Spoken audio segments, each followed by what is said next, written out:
Angela, what actions do companies need to take? Well, I think there's several things they can do, Annette. I've got a bit of a 5-point plan, so if you bear with me, I might tell you some of those 5 points. I think the first thing is that this is cultural, but it's also company specific, and not every company is the same as others. So probably the first thing that any company that has an interest in raising women to the top, and if they don't really have that interest, it's not going to work, is it? The first thing they need to do is really monitor what's happening to women in their workplace. Where are they achieving? Where are they not? And find out what the barriers and blockages are on the way.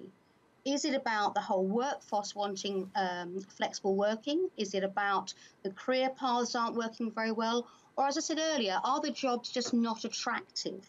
So I think the very first stage is to find out what it's like at home in your organisation and what the actual problems are.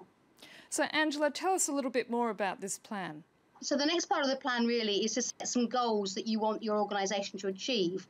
You want to have 3 women on the board in the next 12 months, for example, which will be a good way forward because you're not having one token woman put into a difficult job. So setting some goals that can be achieved and celebrated will be the next step.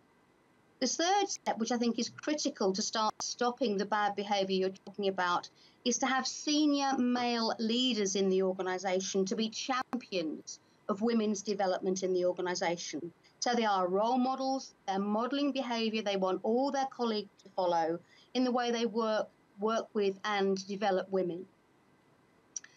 The major problem you're talking about, really, the bad behaviour problem, I think is a senior issue of leadership. What I would say there is that it's very important that leaders, male or female, just call out that behaviour and just say, this is not acceptable in this workplace. This can be backed up by training and development, the advantages of having a diverse workforce, etc. But I think until we actually start addressing very carefully, no, that is not acceptable in our working culture, these examples that you're describing will just carry on.